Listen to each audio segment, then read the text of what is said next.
ഒരു Jack fruit ഹൽവയാണ് കേട്ടോ ഉണ്ടാക്കാൻ പോകുന്നത്. ഇത് നമ്മുടെ പറമ്പിലുണ്ടായ ഒരു വരിക്കച്ചക്കയാണ്.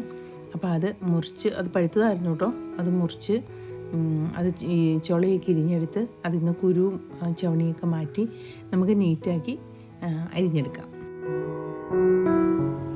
ഇനി അതിലേക്ക് ചേർക്കേണ്ട ഉപ്പ്, കുറച്ച് ഉപ്പ് മതി കേട്ടോ.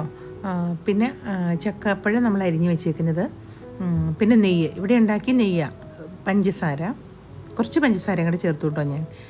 ശർക്കര മാത്രം വേണമെങ്കിൽ ചേർക്കാം. ഇത് ഏലക്കായും പഞ്ചസാരയും കൂടെ പൊടിച്ചത്, പിന്നെ ശർക്കര, ഇത്രയും എടുത്തു. അത് കഴിഞ്ഞിട്ട് നമുക്ക് വേവിക്കാനായിട്ട് ഒരു പാത്രം അടുപ്പയിൽ വെച്ചു.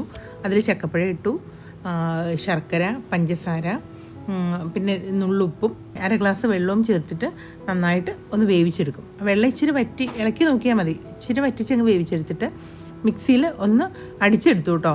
കാരണം എന്നാ വെച്ചാൽ നമുക്ക് ഈ ഹൽവ ഉണ്ടാക്കുമ്പം നന്നായിട്ട് ഇങ്ങനെ അരഞ്ഞ് കിട്ടുന്നതാണ്, നന്നായിട്ട് ആക്കിയെടുക്കാൻ എളുപ്പം. അത് കഴിഞ്ഞിട്ടൊരു പാൻ വെച്ചിട്ട് അതിലേക്ക് നെയ്യ് ഒഴിച്ചു. അതിലേക്ക് അരച്ച് വെച്ച ചക്കപ്പഴം ചേർക്കാം. അതിലേക്ക് നമുക്ക് പഞ്ചസാര, ഏലക്കായും കൂടെ പൊടിച്ച് വെച്ചതും കൂടെ ചേർത്ത് നന്നായിട്ട് ഇളക്കിക്കൊണ്ടിരിക്കണേ. നോൺ സ്റ്റിക്ക് ആയതുകൊണ്ട് കൈവിടാതെ ഇളക്കണം എന്നില്ല, എങ്കിൽ പോലും എപ്പോഴും തന്നെ ഇളക്കണം കേട്ടോ. ഇത് ശരിക്കും ലാസ്റ്റ് ആയപ്പോഴത്തേക്കിനും വല്യമ്മയും മോളും കൂടിയാണ് ഇത് ചെയ്തത്. അപ്പോൾ അതിൻ്റെ മമ്മിക്ക് കുറച്ചൊക്കെ അതിങ്ങനെ നോക്കാനൊക്കെ കൃത്യം അറിയാവുന്നത്, അതുകൊണ്ട് മമ്മിയാണ് ആ സമയത്ത് ഇളക്കാനായിട്ട് കൂടിയേക്കുന്നത്.